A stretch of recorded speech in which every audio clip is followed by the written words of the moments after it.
I think that's probably enough to make a start. So thank you very much to everyone who's dialed in today. My name is Henry Phillipson. I'm part of the team here at Beringia. I'm also one of the co-founders of ESGBC, who's helping to host today's event. For those of you who haven't joined one of these webinars previously, ESGBC is a network of VC firms across the UK and Europe who work together to support our portfolio companies in measuring and improving their ESG performance. We run monthly webinars for investors and startups to look at the various issues that they will face when tackling their ESG journey. Today's session is going to be looking at ESG policies. So we've got a fantastic group of experts, investors, entrepreneurs to talk a little bit about how they've thought about ESG policies within their organizations and how to think about the problem within your own. So I think without further ado, it's over to Ed and Chris from the Social Value Portal team who are going to be chairing today's session. Over to you guys. Lovely. Thanks very much, Henry, and thanks for inviting us. And yeah, looking forward to speaking a bit today about sort of, the key building blocks and things to consider as you develop your different approaches to ESG sort of strategies and policies. So yeah, my name's Ed Lang from Social Value Portal. So as an organisation, we help organisations sort of measure, manage and report their ESG efforts. So I've got my colleague Chris as well, who'll be joining me. I don't know if you want to say a quick hello. Yeah, hi everyone, thanks Ed. And yeah, I'm Chris, I'm a consultant here at Social Value Portal, but I've been involved with the ESGBC work since its inception, really, to help create the framework using some of the resources that we have here at SVP.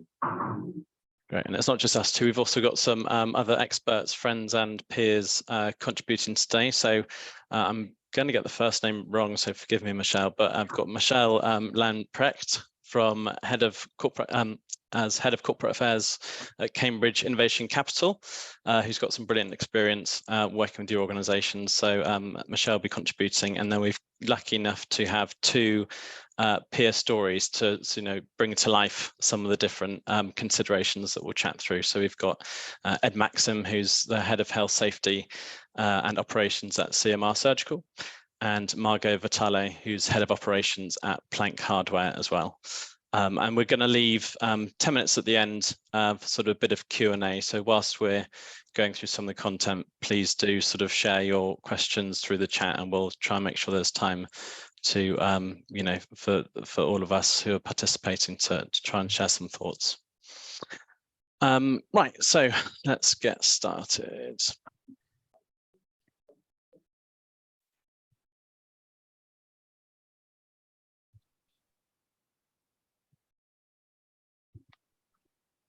Okay, so in terms of what you can expect over the next sort of 50 minutes or so, we'll have a brief recap into the ESG VC sort of results that very much kind of inspired some of the different content behind this webinar series and the context for today.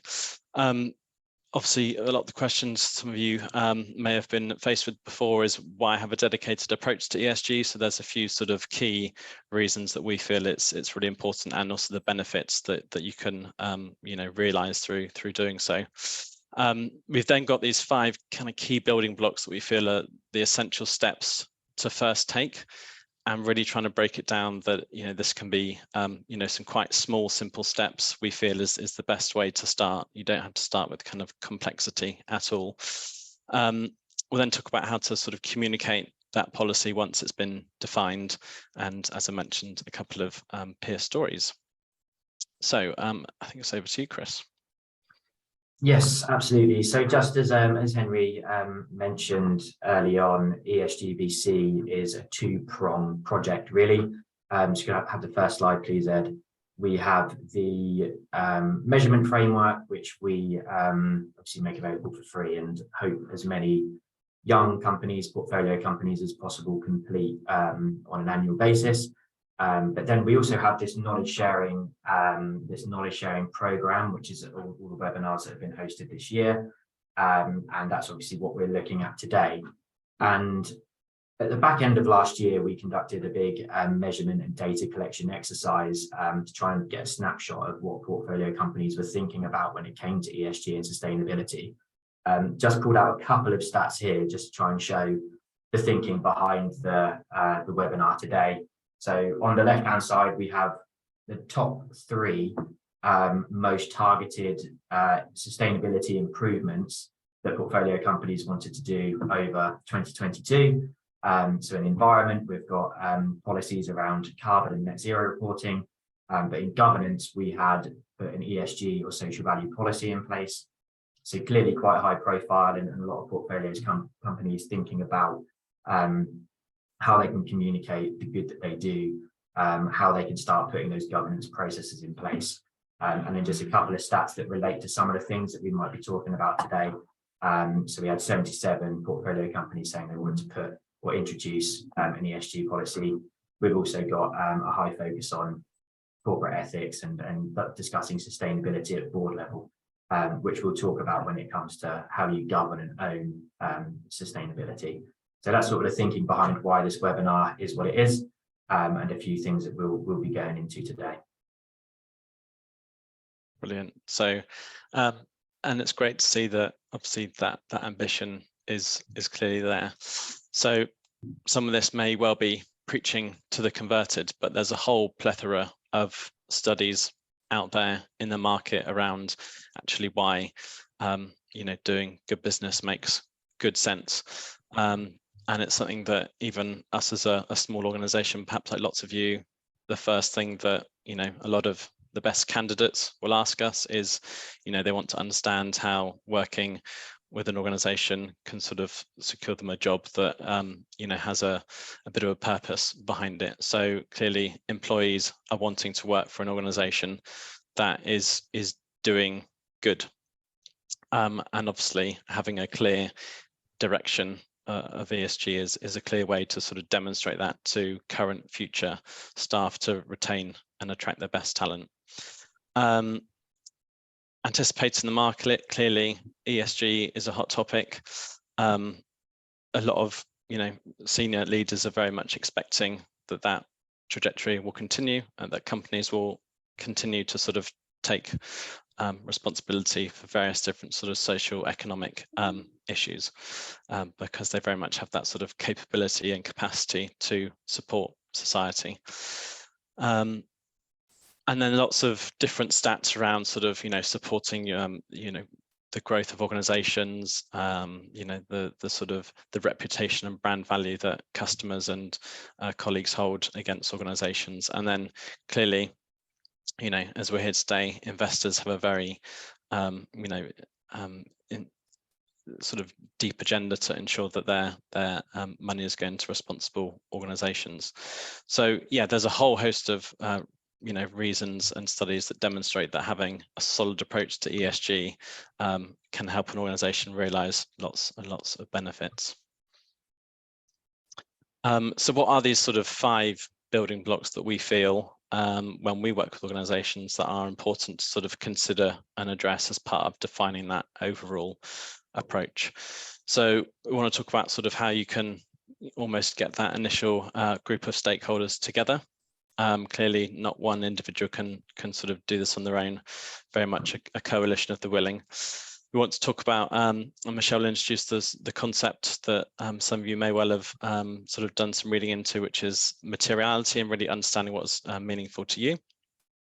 Then talk about why a really clear governance and accountability structure is important, as well as then the actual measurement framework and reporting. So we'll go into each of these in a little bit more detail.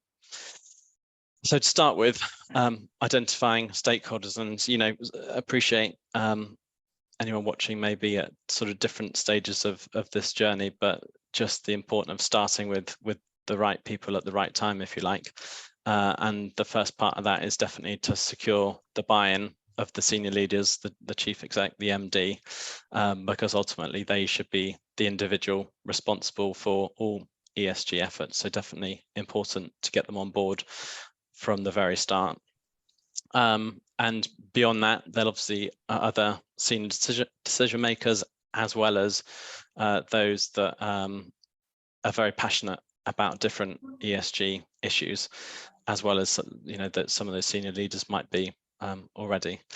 And something that we feel is a very helpful exercise at that starting point is to sort of map out the different stakeholders involved. Who do you need to kind of make sure is consulted or kept informed, or sort of knows that they're responsible for some part of that strategy or policy. So absolutely, why not just have a go at mapping it out, and not just your internal colleagues. Definitely think about, you know, your any sort of suppliers, other delivery partners, anyone that you sort of have a relationship with, and what part they can play to sort of have a bit of a working group, if you like, to work together in defining a strategy that reflects all party priorities.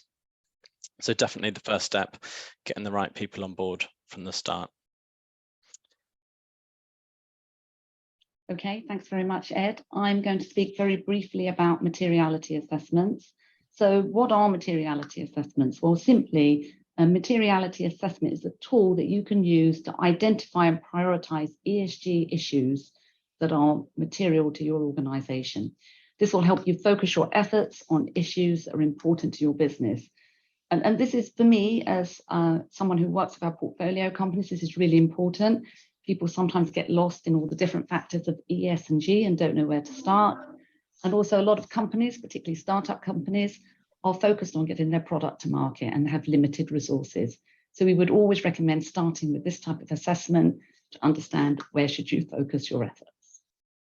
Excuse me. So 2 types of assessment I wanted to talk about today. The first one is financial materiality assessment. And as the name says, this is a tool that you can use to understand what is material to the financial performance of your business. And normally these factors are around reputation, or they're around customer perspective. So we recommend that our companies use this tool that's showing here on the screen, which is a materiality map. And you can go and look at these for different types of industries and sectors. It's created by the Sustainable Accounting Standards Board, which is also known as SASB. And if you go online, the website link is here on the slide, and you'll be able to get a copy of that later. You can look at different types of sectors. So the example here is for healthcare, and then under healthcare, you can see there are different types of companies. So if you were a medical services provider, you would see that actually the use and disposal of plastic packaging is of a big concern of customers in this particular industry. Now, the dark grey boxes that you see on these materiality maps are issues that SASB have mapped as something that is material to 50% of companies in this area. So it's a nice indicator of what should you be looking at, or what should you be thinking about in the future as your company scales. And if you click on each one of these boxes, you'll get some information. So when you do this online, you get a little bit more information about how you can map some of these ESG factors and how you can measure some of them. So that's just a nice tool to understand what's material normally to this type of company or your type of company in this area. Okay, now the other one is something that Ed has just mentioned, which is stakeholder materiality assessment. I find this a very simple and very practical tool to use. So this is considering stakeholders that are either affected by the activities of your company or could affect the activities of your company. And this can be a broad range of individuals. Again, Ed just touched on this. It could be employees, customers, regulators, investors, a whole broad range of different groups or individuals. So how would you normally do this? You would reach out to these people. So you'd identify, first of all, who do you want to talk to? You would reach out to them. You could do this through informal conversations. You could do a formal survey. You could maybe form a representative group of employees in your organization. And you would just ask people, what are the ESG issues that are material to them? And then when you've got these insights, you could use that to guide your strategy and your communication. And if I can just give you a really simple example, I'm going to draw an example from our own company. So I work for a venture capital organization, and we use this type of materiality assessment. We went to investors, so people that invest in our funds in our company, and we asked them what's material to them. And what was material to them are the type of investments that we make. And they're particularly interested in knowing what is the future potential impact of that company. And that would be its ESG risk as it scales, and also its positive impact on society. So those things are really material to the people that invest in Cambridge Innovation Capital. I also use this type of assessment with our own team. So I went and asked our team, what's material to you.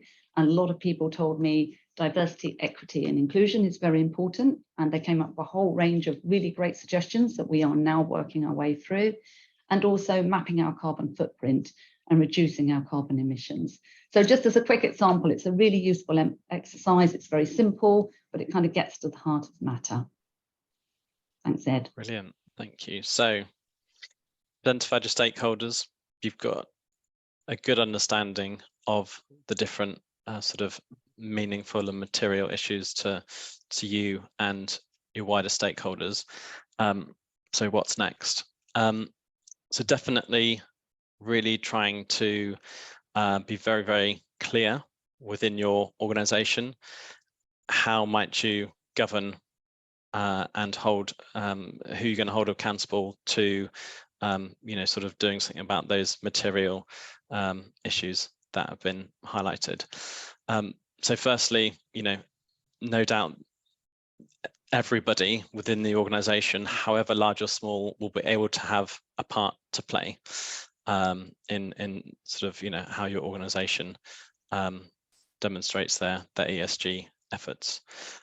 So absolutely working through, and it may be sort of using that initial group of stakeholders or working group that you've identified from the start to sort of work through, and I'd recommend even trying to visualize that sort of governance structure that you feel is appropriate for your organization. This is just a sort of a bit of an example from a work we did with a client who, you know, they had quite mature sort of plan of action behind what they do around ESG, but they had never actually tried to sort of visualize it, and especially you know, they had a number of different business units. It was actually the first time that all of these different business units had got together to really think about how they can sort of collaborate and work together to have a more of a consistent approach between everybody. What does that look like? What the different sort of plans of actions between something that's perhaps more of a sort of business level, and how does that apply down through to the individual teams, and then right down through to the individuals.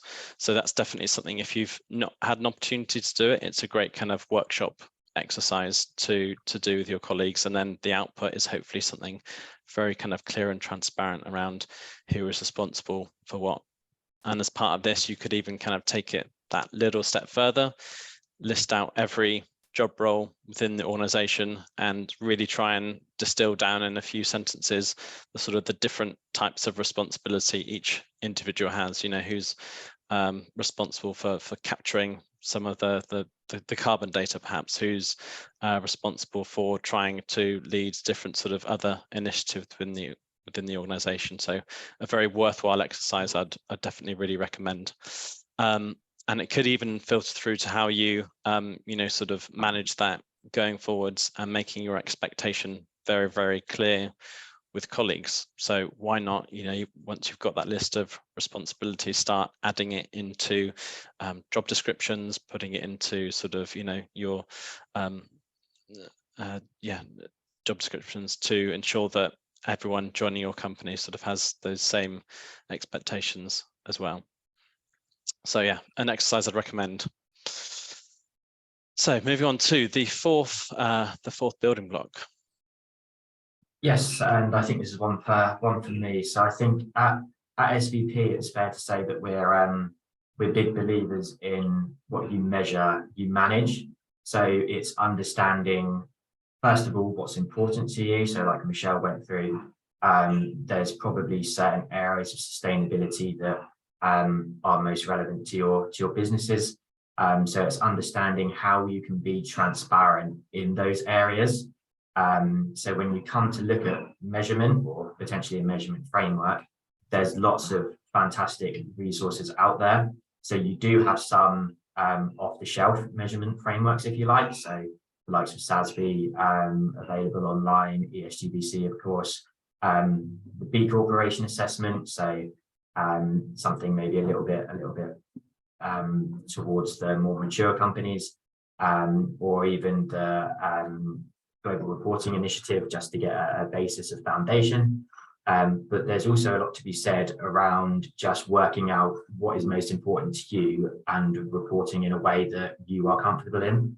So you even get big employers trying to be transparent around sustainability, where they look at reporting in any which way they like the things that are most important to them. So it really centers around that understanding where you want to be or what you want to talk about, and then finding out how to do that. So that really comes with data capture.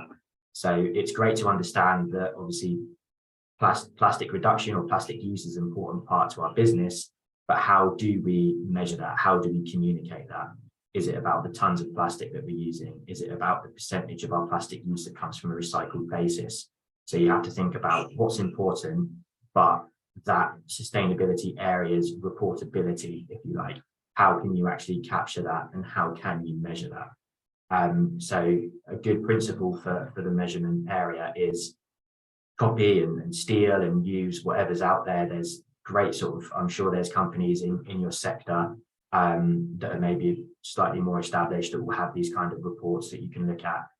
But equally, there is a resource out there that you can use to get your foot on the sort of first data capture ladder. So please do take a look at some of these examples, and obviously get in touch with ESG if that's something you're not already doing.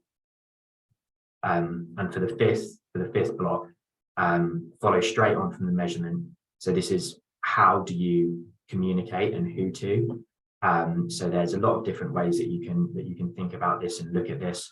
Obviously, it's whether you're at the point of wanting to talk about this externally or to keep it internally. And another big principle or thing to think about is that reporting doesn't mean 70 pages of glossy PDF production. It can just be some great examples of statistics that mean a lot to your business. There's likely a few important data points that are relevant to your business that will go a long way to any interested stakeholders, whether it's prospective employees or future investors, current investors, that give you an idea of what you're doing for sustainability. So it doesn't mean a big sort of EY 70-page report. It can be some really material, important figures, but then it can also be taking that step to report it internally first. So I've just shown a very small clip of what we're doing at Social Value Portal, which is working towards our big audacious goal, which as part of that over the next 5 years will be to deliver and unlock a certain amount of social value. So that's something that we talk about within our company, to talk about how we're doing in terms of social value delivery. But it's very much about understanding where you want to be and what you can do, and then trying to communicate what you're doing for sustainability in a clear way, but a way that makes sense to your business. Oh, brilliant. So I feel like we've kind of whipped through that pretty quickly, hopefully not too quickly, but I think we really wanted to sort of reiterate that it's so important to start small, start really simple. You can obviously evolve it, optimize, mature in practice year on year, but actually, you know, we had one of our conferences for all of the organizations that sort of measure their sort of ESG or social value progress with our tools, and the amount of people that said, you know, their sort of message to everyone at the conference was just start. You know, just start somewhere, however small and simple, and really build it and grow from there. So very much the kind of the 5 steps or things that we feel like, you know, would recommend considering as part of building your approach is definitely to sort of map and engage your stakeholders, you know, that senior buy-in as well as wider partners and people that you work with. Focus on what is meaningful to you. Like Michelle said, there's lots of great external tools out there around sort of, you know, the sort of financial risk and impact to your organization, as well as actually wider outcomes of actually where can you as an organization contribute to society, as well as sort of doing no harm and sort of mitigating risk. There'll be areas where you can sort of contribute to society as well. Very clearly defined governance and accountability structure with a very, very clearly defined roles is very, very important as part of any ESG strategy, who is responsible for what, including that data capture point that Chris mentioned. It's definitely something that lots of organizations we work with, can often sometimes find a bit challenging. Another reason for starting small is, just getting the data capture right for a few key metrics, and obviously building it from there. And yeah, as part of that, just try and apply it consistently. Whatever you choose, sort of aim to commit to that framework that's most appropriate, and sort of, you can always review it on an annual basis.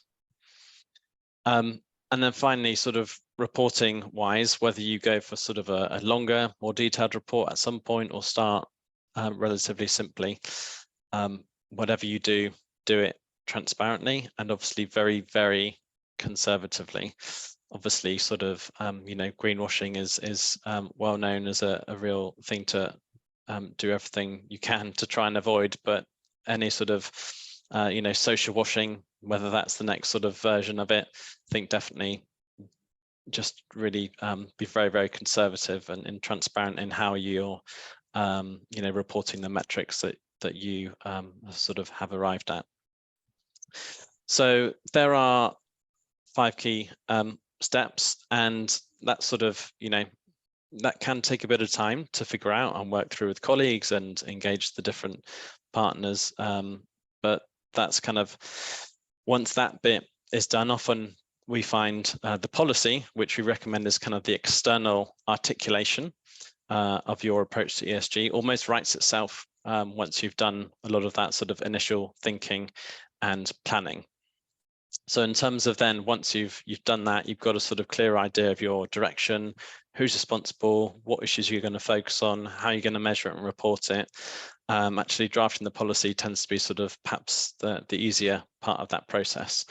But in terms of what we feel makes a good ESG policy, the sort of, you'll hear us repeating the same kind of stuff during this hour, but definitely keep it simple, short. Absolutely, just use plain English. It could be it's external, so it could be customers reading it, it could be colleagues. It needs to sort of speak to multiple audiences. I think the biggest sort of, I wouldn't say it's a bugbear I have, but something I've not quite understood why, is that actually I feel there's a lot more room for creativity within policies or ESG policies, just because it's got the word policy, and obviously people may want to sort of fall asleep straight away, but it doesn't mean it has to be a sort of 4, 5, 6 page Word document.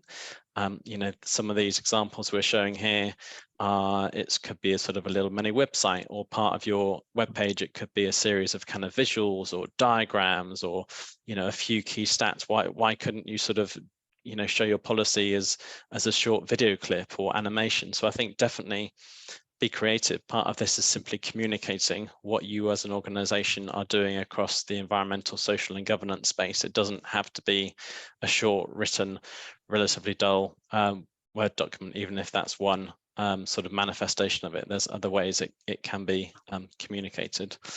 And definitely, I think, relook at it and revisit your policy every year and think about different areas, what went well, what didn't go well, where might you want to sort of optimize it year on year to sort of build on each foundation.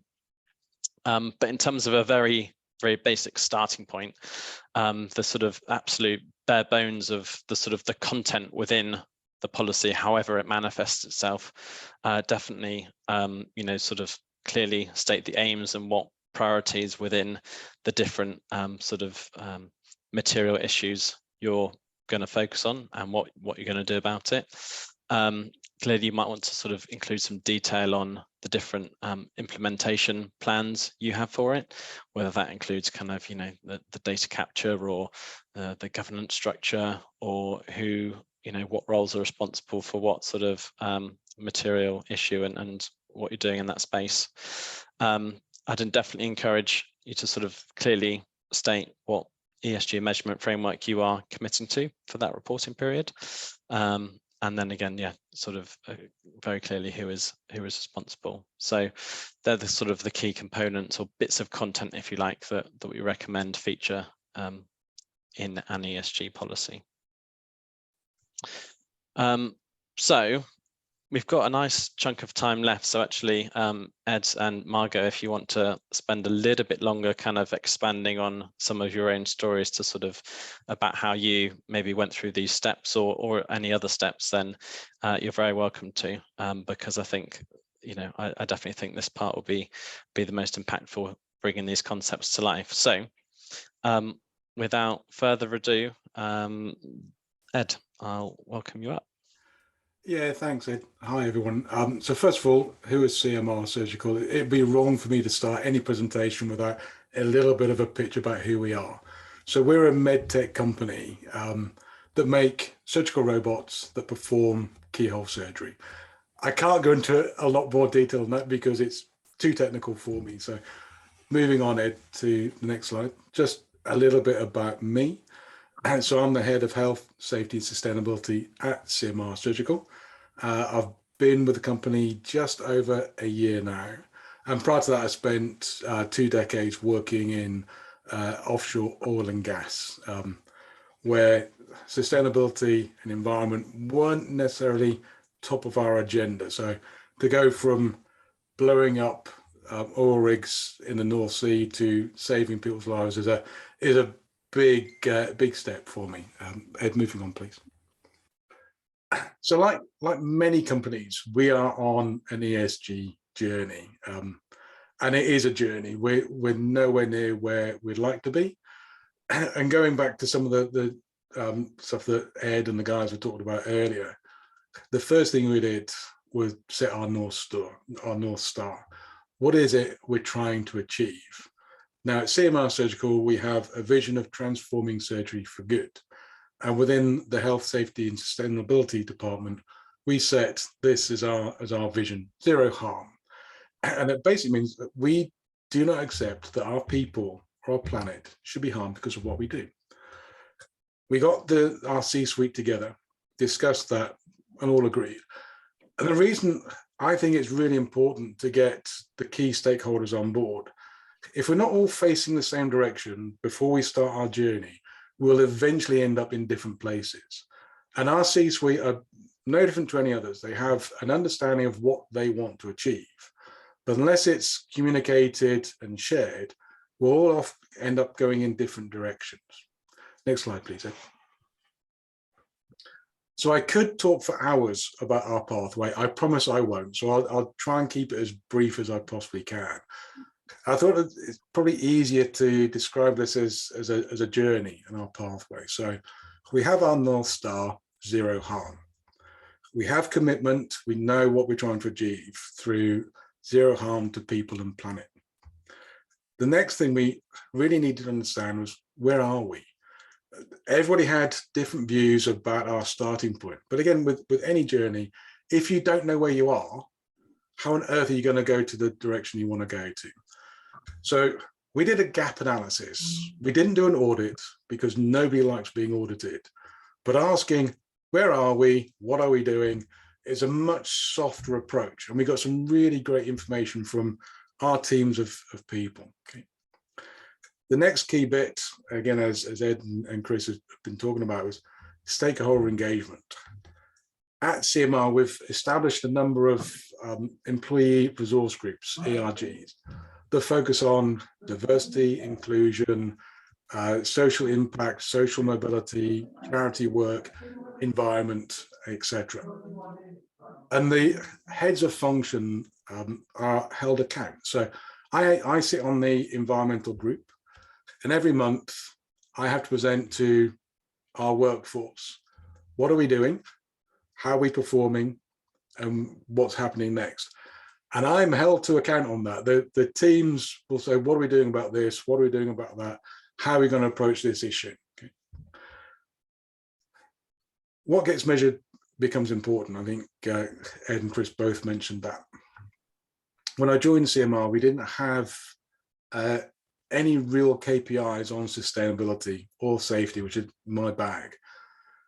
So I was fortunate enough, we had a blank piece of paper. So we said, what are we trying to achieve this year, next year, the year after? And we have a vision for 2025. So let's work back from that. What can we measure? Okay. And then skipping forward, I committed to generating our first annual report, focusing on health, safety, and sustainability. So I generated an interim report, which was great. The C-suite appreciated this is where we are, these are the challenges, this is what we're doing. That will eventually roll into what we will class as an ESG report. So the guys doing some work in our people team on diversity, inclusion, our financial teams, etc., will all pool together to generate an ESG report. But I think it's also really important to talk about the challenges that we faced. So I've listed a few. There's a lot of people offering a huge amount of advice, which is fantastic, but it does cloud our view. And our C-suite, we're getting information from bits here, bits there, and everywhere. And it just caused confusion. What is it we're trying to achieve? So we stripped that out. And we focused on what is important for us, first and foremost. The internet is a fantastic source of information. And our teams are really good at finding evidence to support their argument. Doesn't matter what the argument is, we can find internet evidence to support that. Again, causes confusion. The other big challenge that we've faced is, where does ESG sit within our business? Does it sit in health, safety, and sustainability? Does it sit in our people team? Does it sit in our legal team? Does it sit in our finance team? And the answer is yes, it does. So the approach that we're taking, very similar to one of the slides that were shown earlier, I think slide 13, talking about the organogram of ESG. One of the things we're putting in place is a ESG steering committee. So the people team are doing their bit, we're doing our bit in health, safety, and sustainability, finance are doing their bit, but we're not working in silo, we're working together, and we meet up once a month to talk about, this is what we're doing, this is how we're working. And then when we get to doing our annual report, we'll bring our marketeers in and say, these are our stories, this is our storyboard. Go away and do what marketeers do best and put some really great words to our stories. And then just very, very quickly on the challenges that we face moving forward. We're growing rapidly. I joined, as I said, about 12 months ago. I was employee 500. This month, we're now at 1,200. So we've doubled in size in 12 months. With that growth comes challenges, as one would expect, but we're growing globally as well, which brings on to the next issue or challenge, standardization. We're pretty good in the UK. We're pretty good in mainland Europe.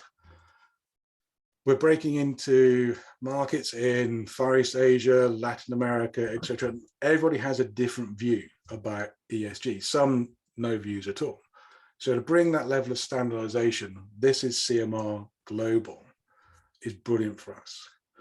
Technology is a challenge. I think Michelle mentioned earlier about single-use plastics. MedTech, everything that we do in an operating theatre has a plastic drape on it. They cannot be recycled. They cannot be washed and reused. I don't think there's anybody on this call today that will be particularly comfortable in a surgeon using plastic gloves that have been used on a previous patient. From an environmental perspective, they're horrendous. Single-use plastic that end up getting incinerated. So we have a choice. We can either focus on trying to resolve one area of our business and burn a lot of time, energy, and resource trying to fix that. Or we can look at the bigger picture. We also have people flying, traveling all over the place. So we've decided that let's focus on the areas we can influence, early wins, easy wins, and then push the more challenging issues until we've got a bit of headspace so we can dedicate time to it. And in our sector, we, as a medtech company, work a lot for companies such as the NHS and their equivalents overseas. All government agencies have a vision, strategy, legal obligation to become net zero by 2050. We're part of that supply chain. So there's pressure on us from our external influences to be on that process as well. So very, very cool. I mean, let's say I could talk for hours on this, but I think that's enough for now. Thank you, Ed. Brilliant. Thanks very much, Ed. And definitely, anyone, any questions for Ed or our next guest, then please continue to send them in. Great. Now we'll move on to our next sort of peer story, if you like, who's Margot from Plank. And Margot, you've definitely, got five-ish minutes if you want to go into a bit more detail than perhaps you'd planned. Great. Hello, everyone. So I am Margot. I'm head of ops at Plank Hardware. We were founded about 3 years ago, so much newer company and smaller company out there. We've also doubled in size in the last 10 months or so, but it's from about 10 to 20. So much different scale than Ed, but still sort of on that journey and trying to figure out how we become a more sort of ESG friendly business. So our business was founded about 3 years ago by a husband and wife duo, Tom and Annie, when they were going through their first sort of home renovation project and were struggling to find those sort of reasonably priced but design focused finishing touches. So they launched Plank Hardware. We do knobs, handles, any sort of like metal based home finishings. And so that was launched with the aim of filling the gap in the market to bring sort of creativity and excitement to DIY home projects. So the company wasn't really founded with an impact mission, and it was really to just fill the gap in the market. But as sort of the COVID home renovation boom took sort of Plank along for the ride, our founders were thinking sort of where they wanted the brand to stand in the market and what they wanted the business to really stand for. So, and as again, the presentation earlier said, is that businesses that sort of do good is good for business. And that was something that became a major priority for us at Plank. So I came into the business in January 2022, so about 10 months ago, to lead a few different areas, but the main one being running the ESG strategy and its implementation. So like I said, now we're at about 20 people, so definitely still much smaller scale, a much earlier stage business, but setting those North Stars, I think, sort of in a similar way to Ed, we really needed to focus on what it was we were going to set, understand the baseline, what we were working with. So our first step was to really understand the impact of our products. So because we're an e-commerce company selling physical goods, our main sort of consideration is the impact that those materials and the manufacturing of the hardware and its impact and all of that it has on the environment and on our stakeholders. So our suppliers, our customers, and our employees. So also because we work in metals, all of our products, basically that material comes from the ground. So it's really important to us that we sort of maintain the environmental considerations of that so that we can continue to do business sort of as time goes on. So the first step that we did to really understand where we stood was to do a full life cycle assessment and a carbon audit to understand sort of where our impact was coming on an environmental side, and sort of what we could do to improve that. Previously, we had, so Annie and Tom, our founders, Annie had a background in working in startups and then also in a corporate environment. So the S and the G were a little bit more sort of down pat, and we had a better understanding of what we needed to do there. But the environmental side was really new to all of us. So yeah, it was really setting the baseline, understanding where we were, and then committing to continue to do that going forward and take the learnings and implement different strategies. So when we did our first report or our first audit, the first thing that came up was that brass, a metal that we use quite a lot that you can see in that picture of the pink kitchen right over there, is less sustainable in terms of its sourcing and manufacturing than stainless steel and aluminium. So one of the things that we wanted to focus on was, well, brass is a major seller. What can we do to change maybe some of our black hardware or things of other colors away from that brass and towards more sustainable, more recyclable, less weighty materials where our customers wouldn't even notice. And then another area where we got a decent amount of feedback was directly from customers. So I think setting up a real sort of open dialogue with stakeholders, many of whom, I mean, the majority of whom for us are our customers, and understanding what they wanted. So originally our products were packaged in plastic, and that was feedback that we got from a lot of people. It also, obviously looking back, seemed fairly obvious that moving away from plastic was the way to go, but that became a major priority. So those were sort of two examples of just doing the assessment, realizing where we stood, of what we could do to move forward. So then in terms of structuring our ESG policy, we have found that the B Corp framework has been really sort of easy to work within and easy to understand. So since we don't have a lot of manpower, we are a very lean team, having that sort of initial framework has given us the ability to really focus on the things that have been proven to be effective. And I don't know if you guys are familiar with how B Corp works. It's become increasingly popular, and the waiting times to get certified are evidence of that. We've been waiting to even just be evaluated since April. But essentially what you have to do is write a bit into your company articles that basically says that through your business and its operations, you'll have a material positive impact on society and the environment, and to your stakeholders, who will include customers, employees, suppliers, the local community, and more. So you also commit then to publishing that impact report, sort of similar to what Ed mentioned, which I think is a really good way to hold yourself accountable. And to always be sort of further pushing yourself forward. I think what the guys said earlier also is you got to just start somewhere. You might not know really what you're doing or what types of things you should be looking for. What should the North Star be? Well, choose something and start working towards it and see how it develops and changes, because that's sort of how we've done it and have found it to be a really sort of effective way and a good place to start. So yeah. Wonderful. Thank you very, very much. Yeah. Fascinating stories both.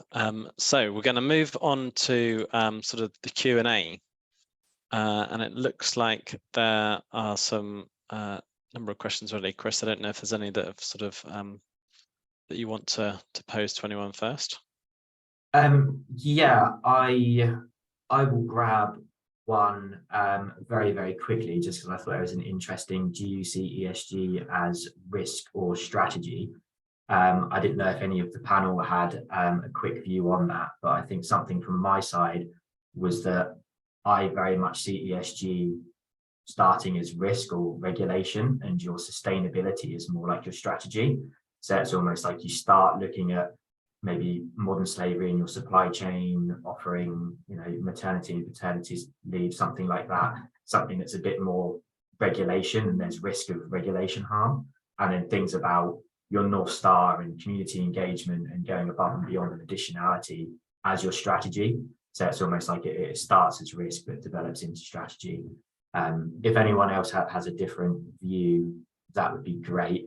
But something that I'd like to throw out to our panel is there's a question around how do you go about defining a North Star? How do you go about sort of setting your long-term goal? So Margot or Ed, anything on looking at that North Star? Yeah, absolutely. So again, I had the benefit of joining the company that they identified a need that they needed somebody. They didn't really understand what it is they required from the function. So I had a great opportunity to go in and educate. So we took the view, I had a short pitch, 10 minutes with our C-suite that turned into an hour and a half discussion, which was fantastic. Talking in general terms, what is it we are trying to achieve? initially discussion was around about health, safety and environment.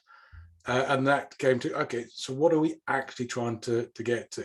So we typical whiteboard session, put everything on the board, and we honed it down to zero harm, keeping it nice and simple that we can communicate across our group, and then hanging off that, well, what do we mean by zero harm? Zero harm to our people. That covers off all our health and safety issues and our planet. From the planet piece, we can then focus on everything linked to our product life cycle, our buildings, etc.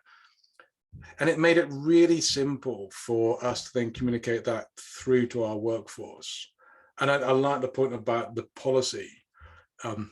We have a safety policy, it's a legal requirement, etc., and it ticks all the right boxes. But we don't talk about that. We talk about zero harm, and we talk about our people and our planet. People buy into that. Yeah, I think definitely, you know, I think the question was something like, you know, should you engage with the C-suite or sort of take the sort of ideas up to them? And I'd say, you know, we do lots of sort of engagement workshops with our clients, and we always try and make sure that, you know, there's great representation from C-suite and other expertise or specialist subject matters experts. You know, it's kind of, the onus is not on us to come up with the answers for whatever client we're working with. It's sort of, we're just there to facilitate it. And actually the answers are already within every organization we work with. It's just a case of trying to give everyone the permission to participate and to sort of arrive at those answers together. So I'd definitely say involve them in defining sort of the priorities and the approach, at least from my perspective. Okay, I've got, Michelle, a question for you from Beth, who's, you may have seen it already, but yeah, a lot of portfolio companies, you know, are already doing lots of great things. How do, you know, you as investors help them to structure something more formal from what they're already doing, do you think? Yeah, I think that's, and actually there's another question as well about kind of how do you start with portfolio companies? I think someone was mentioning that a lot of their portfolio companies don't have an ESG policy yet. So I can take both of those together, because we were, as a company, we were always aligned with good values and good ESG principles, but we really started focusing on ESG about 2 years ago. We have 30 portfolio companies, or just over 30. And what we found is very few of our portfolio companies at that time were focusing on ESG. And, you know, very importantly, this was not because they didn't think it was important. It was because they didn't know where to start. We decided that we would carry out a program of education and engagement. So at no point are we going to tell our portfolio companies what they should or shouldn't do. We don't think that would be correct or that would work. And so we really started to try to sell the benefits to them as a company of why they should look at ESG. So people keep throwing that statement of good companies do good. I think that's absolutely right. So I would definitely say it's a strategic function. And I would definitely say that you need to embark on education and engagement. So we've run a few workshops starting with what is ESG, where should you start, you know, how could you start looking at this? We've talked a little bit about materiality. We've also used a toolkit. So we've put together a toolkit for our portfolio companies, which actually has a diagram of the different stages of a company, from when you very first found a company right through to when you scale up, and the different ESG and impact tools you can consider at different stages, and then sort of a practical guide on how you could do some of that stuff. So we've really focused on being very practical. And then the last thing to mention is using portfolio companies as champions. That's super powerful. I can stand there and talk to the portfolio companies, but to have a portfolio company say, we did this, these were the challenges, this is how we overcame that, why it was beneficial to us, I think that's really, really helpful. So I really encourage you to use portfolio companies as champions as well. Cool, brilliant, thank you. And so a question, well, the same question for both Margot and Ed from Yetzali. Obviously, you're going to have different scale of organizations, so it'd be interesting to see how your answers might differ, but how do you sort of currently handle employee engagement, you know, sort of, I guess, bring them on the journey with you? Yeah, absolutely. I think that has been a challenge for us, not having an HR function. it's sort of just fallen under my wheelhouse. But I think definitely like the open communication line, sharing what the strategy is, sharing the wins with the team, sharing the challenges with the team. I think there is a benefit to being at a smaller scale because we all sit together in one room anyway. So there isn't really anything that goes unnoticed. But I think that understanding sort of where other people are coming from and understanding if people know what the difference between things that can be recycled and not be recycled, or that people know that we have a handbook and a sickness policy and it's the same for everyone. I think it's really just making sure that like over communicating is the right amount of communicating and letting people feel empowered that they can also have an impact on what we are as a business. Okay, cool. And jumping to the 1200 colleague consideration, Ed. Yeah, slightly different approach. We're CMR, fortunately, we've got a lot of very engaged employees. They're passionate about what we do and they're passionate about the world we're in. It's just a demographic that has been attracted to CMR. So we put out an employee engagement survey, almost like an internal materiality assessment. What's important to us as people, not us as a business. And from that, let's say we have a diversity inclusion working group, we had an environmental group because people are passionate about these things. We had a team of people who wanted to get actively involved in local charities. And that's not just in our central hub of Cambridge. We've got a large base in India. And the guys said, what can we do? How can we do an outreach program? We also support local schools and colleges, etc. We didn't have any issues with people getting engaged. If anything, we almost had to push back a little bit and say that we're focusing on 5 key areas. Let's focus on those and do them really well. And then each year we have again another employee survey, which really tells us, are we making an impact with our people? Certainly diversity inclusion. We had our C-suite, typically white middle-aged men, and every single month our CEO, who does a State of the Nation brief, gets challenged. We talk about diversity and inclusion, and yet our C-suite are predominantly white middle-aged men, and every single month he gets held to account on that. So unlike some companies that I've worked for, we have never experienced any issues with employees wanting to get engaged. Cool, brilliant, thank you. I'm very conscious of time, so I don't know if there's any other questions, Henry, you were hoping to throw to the panel. I mean, I think what we can say is that we'll just take a note of the remaining questions in the chat and get back to them when we can, because I'm mindful of trying not to run over. Is there anything else you want to say, Ed, at this point? No, just thank you to well, team effort really for everyone who participated today. So thank you. It was great to hear your stories to bring it all to life. Exactly. Yeah. Thank you so much to all of our speakers, and thank you to everyone who's been able to dial in today. If you have any further questions about today's session, then feel free to drop me a note. You can find me on LinkedIn or through the Beringia website. Do visit the ESGVC website as well, which is esgvc.co.uk, for further information on how we can help, how we help to measure, and some of the resources that we've got available. And we'll make sure to follow up afterwards with a copy of the slides and recording of today's session as well. But thank you, everyone. It's been a great session. Thanks, everyone. Thank you very much. Cheers. Thank Bye. you. Thanks, everyone. Bye-bye.